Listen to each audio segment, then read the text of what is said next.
We have Bovada here, and we'll just run them down. So you have Dodgers at plus 600 on Bovada. Then you have Blue Jays plus 900. That's high. And so they moved up from the previous list I was looking at, obviously. And then, look, they make some moves there. Houston Astros plus 950. So you have the Mets at plus 1,000, the Yankees plus 1,000, the White Sox plus 1,200, the Rays plus 1,200, the Braves plus 1,400. Your defending World Series champs. The Padres plus 1,400. And then there's the tie for... Oh, it's Brewers underneath them in this one. Well, yeah, I gave you an old list before. That was my fault. I apologize. I'm an idiot. I'm sorry. So Boston Red Sox, San Francisco Giants, and Cardinals are tied at plus 1,800. So they would be tied for the 10th best odds in baseball. So 10th, 11th, 12th is Red Sox, Giants, Cardinals, and the Brewers are just behind the Cardinals as the next team at plus 2,000. I do think that makes sense because on paper, and this is what this is about. Look, it's about wanting to draw interest, of course, on certain teams gambling-wise, but on paper, I do think the Cardinals are better than the Brewers entering 2022, even though the Brewers won the division this past year. I agree, and I think that when you look at the bandwidth of what both teams are still likely to do, that I think you probably get more value from the Cardinals, who have made it pretty clear that what they're going to be doing going forward is going to be continuing to look for ways to invest in the team. I don't necessarily think you can ever just count on that with the Brewers. The one thing about the Brewers I look at that I say they've got a great baseline is that their pitching is established. Like, that was the big difference between the two teams this year is that they were established. They knew what was going to go forward. Meanwhile, the Cardinals were navigating through some pretty uncharted waters until they hit the absolute best possible outcome with the John Lesters and the J.A. Happs and whatnot at the end of the year. So, coming out of a year where the Cardinals was definitely a tale of two halves, and in some cases, tales of 1 month versus the rest of them, I think that's pretty good odds. But I also would think that, Charlie, I'd be curious to know what you think, that it's really interesting that both the Cardinals and the Brewers are so far away from most of the rest of the pack in the division, because that could have a lot to do with what their odds are as well.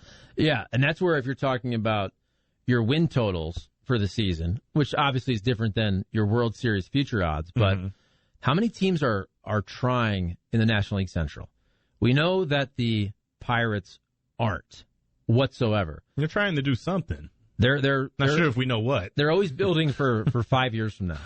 The Cubs, it surprised me the Cubs went after Marcus Stroman because the way the Cubs traded everybody at the trade deadline, it was pretty much a full-on rebuild. I know they got some major league pieces back, especially in that White Sox deal for Craig Kimbrell. But if I'm the Cubs, look, I don't like when teams tank, but I understand why they tank, which is why when the Cubs signed Marcus Stroman, I said, well, why are you doing that? Yeah, they're in between the lines.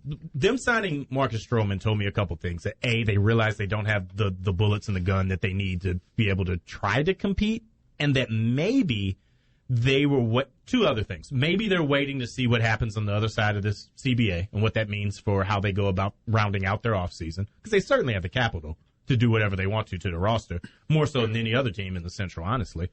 And then after that, they may very well be a team that's taking a 2-year window that's kicking in, because they did the same thing when they kicked in their rebuild the first time around, albeit I don't know if Marcus Stroman is the day one ace we're going to roll out there like when they signed John Lester at the time they did, and that signaled the start of the rebuild again.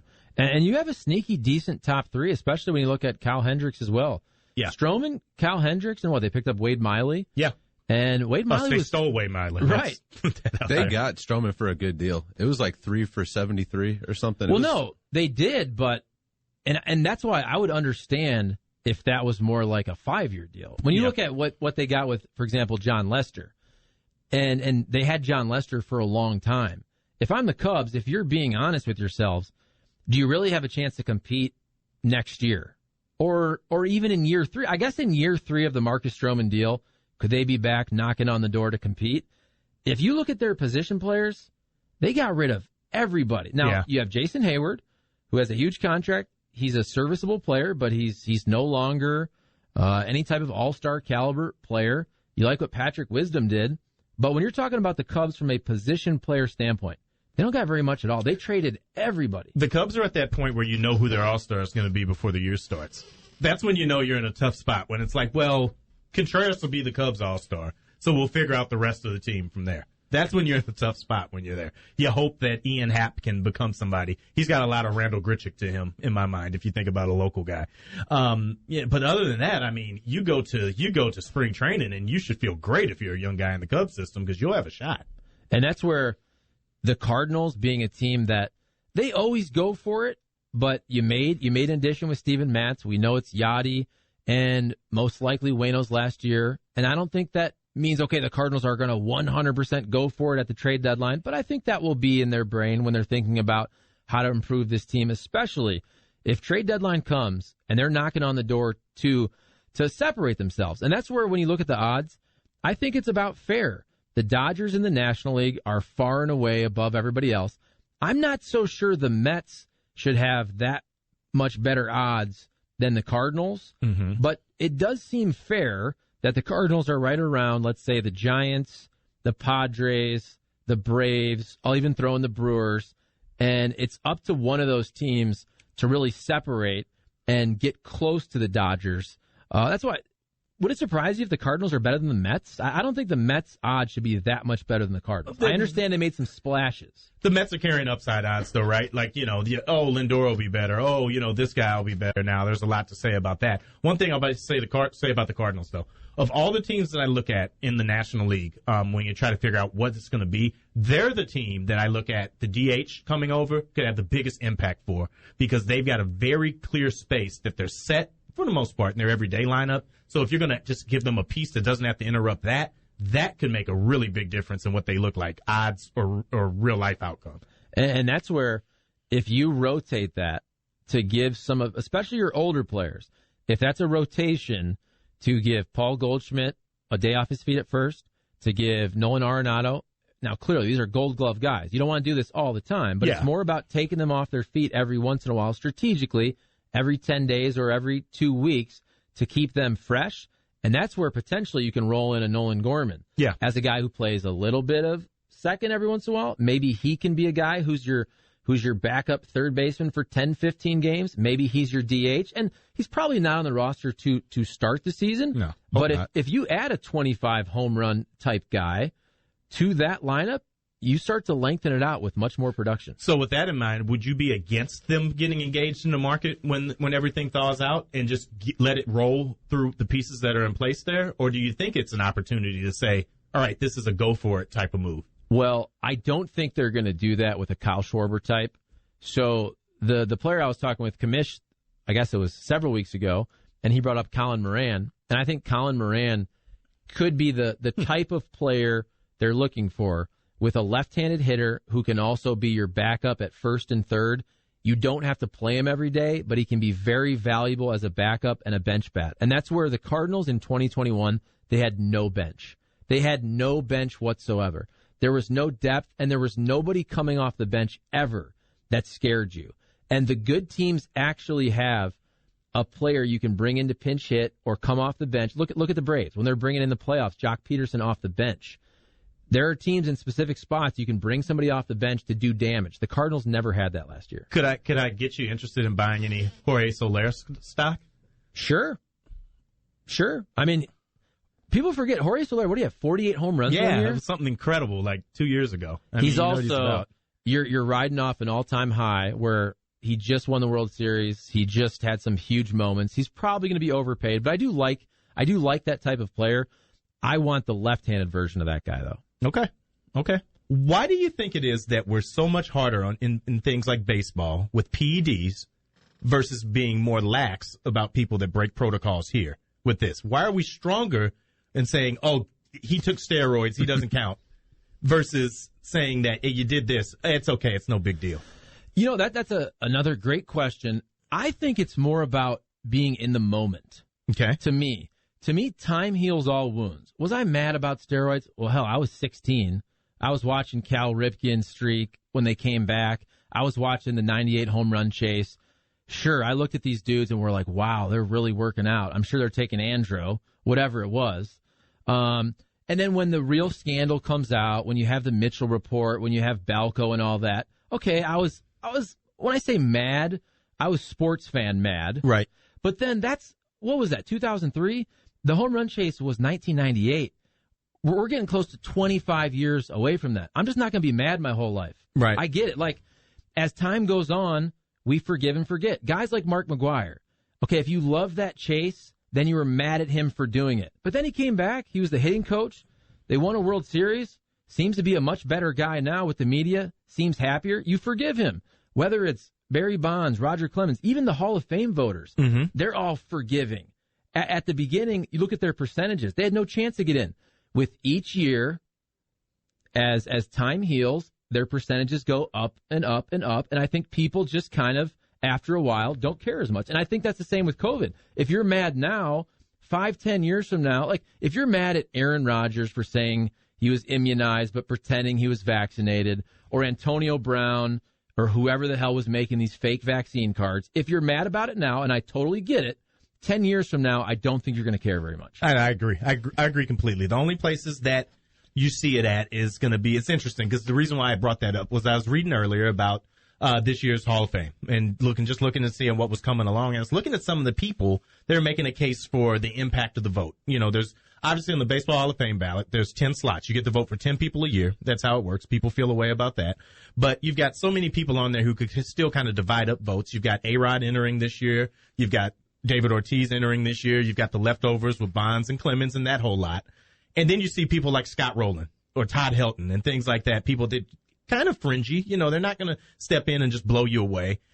The legacy of those things that people are still feeling a way about impacting us moving forward. I'm interested to see how in 10, 15 years we look at this. And I think it even ties back to what we were talking about earlier with this NHL season and the impact of so many people being gone on the standings and ultimately how that's going to impact the Cup.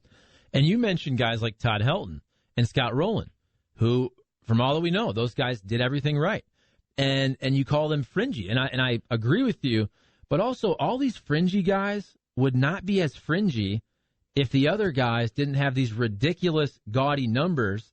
When you hit 70 in a year and 60 in a year, when you have 700 for a career, it makes a guy who has 350 or 400, or he had consistent, let's say, 25 to 30 homers, it makes those guys look like peanuts. So do you believe in the what people have proposed, the asterisk wing of Cooperstown? Well, I'm fine. Okay, that's another good question. Man, you're firing on all cylinders. To me, Cooperstown is a museum of the history of baseball. Mm-hmm. If you've been there, I've been there one time, and I was a kid. But to me, you got to tell the story of the game, and that's part of the fun of it. I hate to say it, but a lot of the negativity, it's like a drama. It's like a great movie. I mean, the reason the NFL in some cases I think is so popular is there's so many negative storylines. It's like soap operas for dudes. Oh, my God, absolutely. And so in baseball, are you going to tell the story of baseball without talking about the Black Sox scandal? How about all the great sports movies that came directly from that scandal? Whether it's 8 Men Out, Field of Dreams. Okay, that's part of baseball history. PEDs. Are you going to ignore that? Now, I don't know if you need an asterisk. Should it be, okay, everybody gets a plaque. And that plaque's not very long in terms of paragraphs. What is there, maybe 3 paragraphs? At most. Do you have to put that on the plaque? I'm okay with that. I don't know if you have to, but also I do think when you walk through Cooperstown, you see the different eras, the dead ball era, World War II. They had the women's players. Also in World War II, you had a lot of championships, World Series being won. A lot of the best players were not there. Oh, by the way, the Negro Leagues, that's part of the story of baseball. You have to tell all those things. So you can't ignore the steroids era. I don't know if you need to put an asterisk on the plaque, although I'm not really against that. But yes, that's part of the history of baseball to me. And the nuance of that whole thing is how I look at, right now the situation we're in. Say that, for example, let's go back to a completely different sport, basketball. Kevin Durant's great no matter what. But he's really, really cooking this year, though. And, he's having an incredible year. Let's go to hockey. Connor McDavid's having an incredible year. But I think that they do what they're going to do anyway. But you could say that if you're going to take a hard stance against a particular thing or a particular level of competition because people aren't playing for whatever reason, you go back and you say it 2019 through 2022, hopefully that's it, that those are that those seasons we had to look at them differently. Like to your point, which I think is probably the most accurate one, World War II baseball, where you had guys that were never as great as they were again, but for the 3-year impact, some teams won some titles, and some guys made the Hall of Fame that probably wouldn't have otherwise. And the Cardinals did really well. They did fantastic. During that span as well. Text line 855-282-8255. Joe Boo's Rum. Guys, it's assumed that David Ortiz is going to get into the Hall of Fame. Mm-hmm. Does that open the door for other PED users? Now, all these guys, I remember there was something about David Ortiz. I can't remember exactly, but that's also part of this. If everybody for 25 years, if so many guys have something to do with PEDs, do you ignore all those guys? And if you do, I'm fine with that, but if you're ignoring David Ortiz and Alex Rodriguez and Barry Bonds and Roger Clemens, I mean, you are talking about now we're getting to like a 30-year stretch of baseball, and you're kind of wiping out the greatest players, a lot of the greatest players. And I understand, I don't really feel bad for them, but it's more about, do you kind of just wipe that era clean from the Baseball Hall of Fame? And now that we're 20, 25, getting on 30 years past it, I just don't care as much anymore. Here's a way that you can potentially do it, because number one, I'm completely against erasing history in any way, shape, or form. I hate when you try to tell me I didn't see a team win a national championship, because I saw that, and you're not going to tell me that they didn't win those games, because they happened. But here's the thing. Put those guys in, and I think you get two very different, distinct eras of the PED. There's before Major League Baseball actually took a stance, a suspendable stance, and then there's after. So I think that for me, the way I look at it, the A-Rod of the world, the Ryan Braun of the world is a little different than the Bonds or the Clemens or whatnot, because those happened in different eras of how the sport prosecuted it. Mm-hmm. But how about if you're going to say you're going to let the guys that hit in at a certain level, why don't you just lower the threshold for the pitchers that were on the mound against that? So say a guy that's, kind of a more middling guy during that late 90s stretch. Mike Mussina's a great example. Mike Mussina was fantastic. He finally got in, but he pitched in one of the heaviest offensive leagues and divisions of all time. And Mike Mussina is a Hall of Famer, but I guarantee you there's somebody who's a cut right underneath him. Nobody's coming to mind at the moment. If you give me 10 minutes, I'm sure I can think of them. Just equal it out some, the same way you did with World War II guys. So now there's two conversations I think we're having, and they're kind of linked, but they're kind of not. And I just thought of this because when you talk about the Baseball Hall of Fame, there are a lot of fringy guys, borderline guys, and whether you think the Hall of Fame should be for the absolute greats or it should be a wider net, I don't care which side you're on. It would be hard to argue that now it seems like we're letting in every single borderline guy. Mm-hmm. And at the end of the day, this is the way I look at it. I look at my life as I just try not to be, for lack of a better term, an a-hole. Mm-hmm. So if there's an 80-year-old dude who played baseball 50 years ago, and he's going to die soon, and he's a borderline Hall of Famer, I'm like, yeah, just put him in. So he needs to hit 245, not 244, though. My point is more so. My point is more so, if we're talking about legitimate borderline guys, okay, where it's 50-50-ish, when they're 87 years old, if they can have a weekend where he and his family can enjoy that, hopefully before he dies, at the end of the day, I'm like, give him that weekend. I think that the Veterans Committees, the way they're doing that in baseball at least, is fantastic. Here's the thing about a Hall of Fame that I don't like is when you get to the basketball level, where it's like, did he make 10 All-Star? I mean, not 10. Did he make 5 All-Star teams? And do we know him? Put him in. It's okay. We'll figure it out later. We don't care if he was hurt for 7 years. He had 5 really great years. Baseball does a good job of dividing it up, and I think there's tiers to their Hall of Fame. I just wonder if people will look back, guys that are 16, like we talk about the ages that we were during the strike and during the PED thing and all of that. Young guys that are 16 now, they're going to look at people that are playing during this COVID era, which I do think it will eventually be broken out as at some point, and say, boy, he was great during that time. But people that were around before it are going to say, yeah, but he was playing against maybe half as good of that team could be because the guys weren't playing 3 or 4 times a week. And that's where, at the end of the day, if I had a vote, I would just vote these fringy guys in after a while because I don't care that much. And to me, I understand you should take your vote seriously. And I would take my vote seriously if I had it. I hate to make this argument because I really like him as a person. But when you put somebody in that is in many cases undeserving versus the other guys, it's hard not to say, well, that guy's in. Mm-hmm. everybody else who's better than them should be in. And I'll bring up 2 examples, one old school, one new school.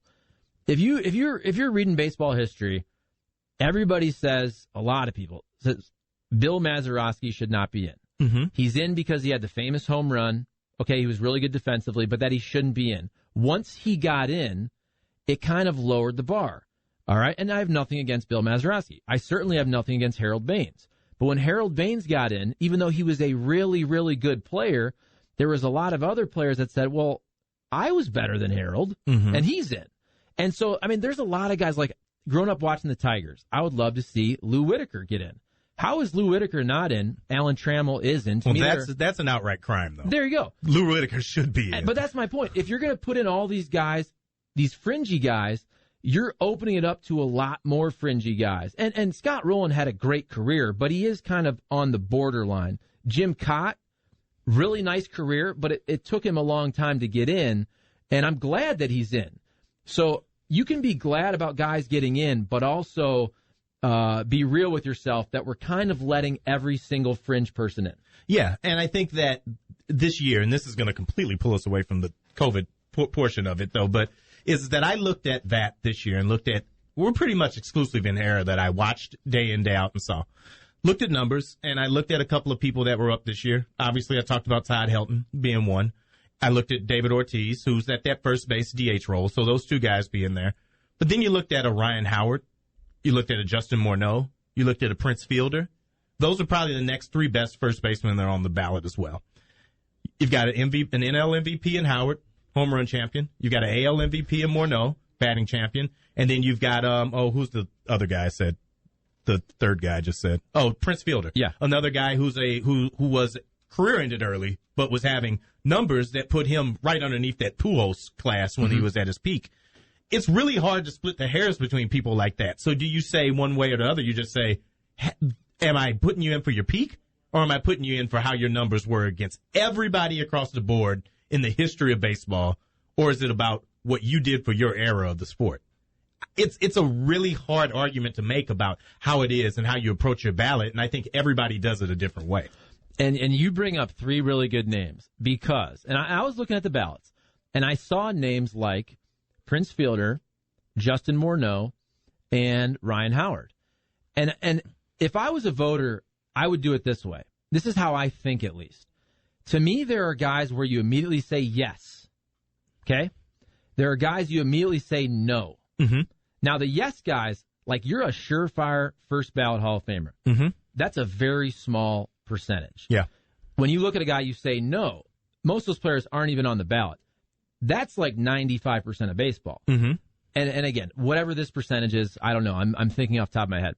But the maybe, when you look at him, you say maybe. To me, that's where, when I saw that ballot, and I looked at Justin Morneau, Prince Fielder, Ryan Howard, I thought in my head, no, meaning they're not a first ballot. But I didn't really dive into their numbers at all. So to me, I could see how 10 to 15 years from now, if they don't get in originally, if they're 10 years passes, if they go to the Veterans Committee, some of those guys, and I haven't looked at their numbers, but those are going to turn probably into the Scott Rolands of the world that potentially we appreciate a little more when we're really diving into the numbers. And hey, statistics evolve in terms of how we value them. Let's be real. Tim Raines, if Tim Raines played nowadays, he would have been a first ballot, right? Because his on-base percentage was unbelievable. That was a stat that wasn't appreciated as much when Tim Raines was in the game. Do you think that Tim Raines, however, would have got a chance to get to the place that he did on the stolen base level if he played in today's game, which ended up being his definitive statistic that differentiated him? That's another good point. But see, I still think he'd have been a great stolen base guy. Like he and Ricky, if they played in the modern era of baseball, they're still leading their leagues. They're not getting 130. They're not getting 95. Now they might get 50. Ricky's probably hitting 10 more home runs a year, though, if he's playing now. There you go. So he's getting around it more. Another guy I left off in that same class, a Mark Teixeira. Like, this is you think about a guy like that, and it sets the table for a debate that a lot of people are having. It touches a guy that played right here, Scott Roland, who I think sometimes the context of who you're pitted against is going to help you as well. And when I look at how the ballot changes each year and a different guy looks different the years in, he's getting another year of being considered and who he's being stacked against. I don't think Scott Rolen gets in this year, but I can't imagine there's another 2 or 3 that he doesn't. Text line 855-282-8255. We'll read some texts, and we will wrap up this segment. Brian McCann, first ballot. That's an inside joke. Brian McCann, though, very underrated. That dude fell off the table. His first 10 years, he was on a Hall of Fame track, and then, boom, he just kind of fell off. The scene changes for people. That happens, and that's a thing that happens, too. And also the catching position. Some guy, like Yachty, that's why you should appreciate Yachty even more. The dude's my age. He's about to be 40 years old, and he's taking care of his body. And offensively, he's gotten better in terms of from where he started. Now, I know when you get to be 36, 37, 38, you're not going to have the same power numbers. But overall, as he's aged a lot better than most catchers. Well, yeah, I mean, he's avoided a lot of that issue that Buster Posey had. Because when Buster Posey retired, I looked at his numbers, and I was just like, man, on the counting side, this isn't what I thought it would be. But when in the real time, Posey and Yachty were just light years ahead of every other catcher in the game. And it also helps to say that you had to be there to see it. And I think Yachty is maybe the absolute best example of that. We've had 2 of them here. I think Ozzy's one of those guys, too, where when you start talking about Ozzy's numbers, that's fine. You can look at D-War, you can look at Gold Gloves and all that. Ozzy was a lot more than his numbers, how he impacted the game day in, day out, and Yachty's the same way. And to me, the difference is that, so yeah, Yachty, to me, you almost have to be in St. Louis and watch him every day to appreciate how he handles a pitching staff, how he handles a running game. There's little things here and there. For example, if a player is not going to get a big secondary lead off first, they have less of a chance to score on a double in the gap from first, right? They have a less of a chance to go first to third on a single to the outfield. And with Yachty, and also the fact that people don't run on him, that is something I feel like Yachty's more appreciated if you watch him every day. I'm not just saying that as somebody who lives in St. Louis. And then also, to me, the difference is Ozzy, defensively, we're talking about arguably the greatest of all time, regardless of position. Ozzy also had the flash, where when you think of Ozzie Smith, what do you think of? You think of the flip, and you think of these amazing highlight reel catches.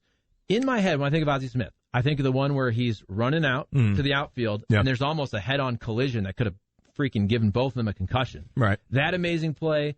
The one where he dives, the ball takes a bad bounce, he barehands it. The one where he's turning to and he jumps over the runner. Like, I can think of at least 3 right off the top of my head that are amazing snapshot plays that I will never forget with Ozzie Smith. Remember, at the end of the day, the people voting are human beings. And Ozzie Smith, now he should be in anyway. So, but my point is, when you think of Ozzie Smith, you have about 5 instantaneous snapshot memories where, like, that dude was awesome. Yeah. And if you hold every Hall of Famer to what's the number one thing you remember about them, whatever that moment is, there's going to be some guys that are in there, to your Mazeroski point, that, yeah, you know, that maybe that one moment carried them over, but that's the nature of the sport. That's the nature of the game. And those moments matter. I had a guy who's a Hall of Famer tell me one time about the Hall of Fame standard. He said, can you tell the history of the game? Really tell it, not just breeze by it. Can you tell the history of the game without mentioning that person? If you can, you probably need to think about whether you consider him a Hall of Famer. But if you can't and you're really telling history the right way, they are. And I don't think that you can do that and not talk about Yachty Molina. And I think to the extent when you talk about in that era, him and Buster Posey and how they went back and forth and the impact they had on championship teams. For 20 years for Ozzy, or for Yachty, it's going to end up being the better part of 2 decades. Yeah. The Yachty or Molina is a cornerstone on a Cardinals team that was in the playoffs for almost the entirety of that 2 decades, and he was right up there with Buster Posey we're talking best catcher of his generation. Clearly, Yachty more defensive and Buster Posey more offensive. But Yachty's offensive numbers have crept up. When you start being in the top 10 and the top 5 of all-time lists for catchers, when you start being in the top 1, even if it's something like most starts with he and Adam Wainwright, sometimes I think people poo-poo counting stats. And to me, that means you were still good. You were still good to be able to go out and play as a catcher 140 games until you're 38, 39 years old. Well, you've heard it a million times. What's your best ability? Your availability. That's true. And that matters. All right, text line 855-282-8255. Your guest is fantastic. That is Matty Whitener here. That's from the 636. Charlie, you're making an excellent case for why Dick Allen should have been put into the Hall of Fame years ago. I agree with that. Another text, 314. I really believe that Harold Baines opened the door for mediocre ball players to get in the Hall of Fame. Just my 2 cents. And I don't think mediocre is a fair word. I wouldn't call Harold Baines mediocre. He made history in moving forward to DH impact. I mean, it's gone to a lot of other levels at that point, but, he played that role. When I hear the word mediocre, though, I think average. And I would never say that Harold Baines or any of these fringy guys we're talking about, to me, they're not mediocre. There's a difference between mediocre and just an eyelash below the Hall of Fame standard. Yeah, Hall of Very Good. Hall of Very Good versus Hall of Fame is a line that it's got some variables to it. Dale Murphy was a 3-time MVP. It was actually 2-time MVP. I just looked it up, but still, I get your point. And had better numbers than all of them, and he's not in because of the field. So now we're going to penalize guys for the field they play on or the era they played in. What do you think of Jim Edmonds in the Hall of Fame? Jim Edmonds, another guy, in my opinion, an absolute travesty that he fell off the ballot on the first year. That's not me saying he's a surefire Hall of Famer, but a career like that, offensively, defensively, a player like that deserves a longer look than falling off in the first year. Deserve more consideration. Him and Kenny Lofton both, I believe it might have been the same year, fell victim of that. But that, again, goes to the point that I was making about saying who you're pitted against on that ballot can impact it. Who's next to you can impact it. So when you have people that are divided about PED guys and they hang out on the ballot for 8, 9, 10 years before, eventually we get to a thing, those are votes when you have a limited amount that you can cast that are taken away from people like that. Billy Hamilton on the text line. Billy Hamilton from the Reds? Well, they're texting about Billy Hamilton. Okay. It could be him, cool. Technically. Billy Hamilton stole over 50 4 straight years, and he couldn't hit. Ricky might get 50, please. He would have well over, and then there's some typos. Okay, whatever the number is, it's not 130. Teams don't even run anymore. Maybe it's 80. 130 now would be like throwing for 90 touchdowns. And here's the other part of this. We know Ricky. Ricky loved his money. So if because Ricky was a big dude. You forget about that. Yeah. And by saying that, I'm not making any insinuations. However, when you look at the A's from the 80s, Ricky Henderson looked just like Jose Canseco. Oh, my God. That dude was bricked. So if Ricky Henderson is playing in this era, he could hit homers, he could steal bases, but Ricky was probably going to do whatever got him paid the most. Yes. So if that means running less and basically going for power, not necessarily trying to. Now, he was great at walking. People forget that. Oh, my God. Unbelievable at drawing walks and on-base percentage. But I think in this era, Ricky would be trying to go deep much more often. I would say next to number 6 with the statue downtown, Ricky Henderson is the most overlooked all-time great. We know how great he was, but how far away from the pack he is and everything that made him great, I say only Musial's is more underrated all-time than Ricky. Do you think that had to do with him playing in the 90s during the steroid era? Because like you talked how you said the Hall of Famer told you that, about telling history. Yeah, if you don't get your name mentioned in that era of history. Well, but Ricky did though, right? So like Ricky made a lot of his bones in the 80s and whatnot, and had it. I just think that when you hear people talk about all the greats, you hear Ted Williams and Hank Aaron and Willie Mays and all of those guys. You don't hear Musial's name enough. And Ricky should be mentioned up in that same stratosphere. I agree. No, that's true. Yeah, Stan Musial, for some reason, he was just so consistent. And then again, I think he's a victim of if you don't have the 500 homers, and then after the fact, when somebody hits 700, if he has, 475, whatever it is, it just doesn't look as great.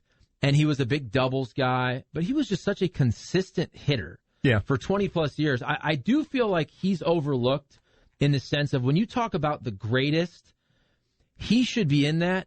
And you hear a lot of Ruth, you hear a lot of Teddy Ballgame if we're talking about older players, Mickey Mantle because he was New York and he was interesting and also had great numbers. But Stan Musial is right up there with those guys. I think guys that just do it for a long time, run up on people, and then you don't realize it, you appreciate him, because I'm sure that even in his time, in the 40s and 50s, Stan was a big deal, but he wasn't to the point. Mickey Mantle, he wasn't Ted Williams, he wasn't those guys. I mean, I wasn't there, obviously. Obviously, I'm looking pretty good if I was, but I don't think it probably was just a carryover from who he was at the time, too. And it also plays in the fact of Mickey Mantle was playing in New York City. Good-looking kid, switch hitter, coming up, interesting in the media, right? Everything going on. Also, post-career with his alcoholism, I think it made Mickey Mantle very relatable to people that looked at him only as a baseball superstar, and it really humanized Mickey Mantle. Ricky Henderson was great at marketing, great at self-promotion, and he was a fantastic player. Stan Musial seemed to be, and I only met him at the end of his life, but I mean, just your normal, ordinary, and I say this as a positive, just regular guy that just went out there every day and played and put up great numbers, but didn't talk about himself. And he wasn't playing in New York. He was playing in St. Louis, and that's a big part of it as well. Say two things about Stan. Number one, I think he's the perfect star for this type of franchise. When you look at the great guys in this franchise, and then when you look at, to your point about New York, every time I need to appreciate Stan, I put his numbers against a guy who I think is universally more popular than him in Joe DiMaggio, with a very popular all-time number, which is an incredible streak. If I'm looking at the numbers, I'm taking Musial every time. And Joe D, you got New York, you got Marilyn Monroe. He's in songs. Where have you gone, Joe DiMaggio? Right? That's the whole thing. Derek Jeter is an unbelievable player. Derek Jeter would have been a Hall of Famer if he was drafted by the Royals, but he wouldn't have been Derek Jeter.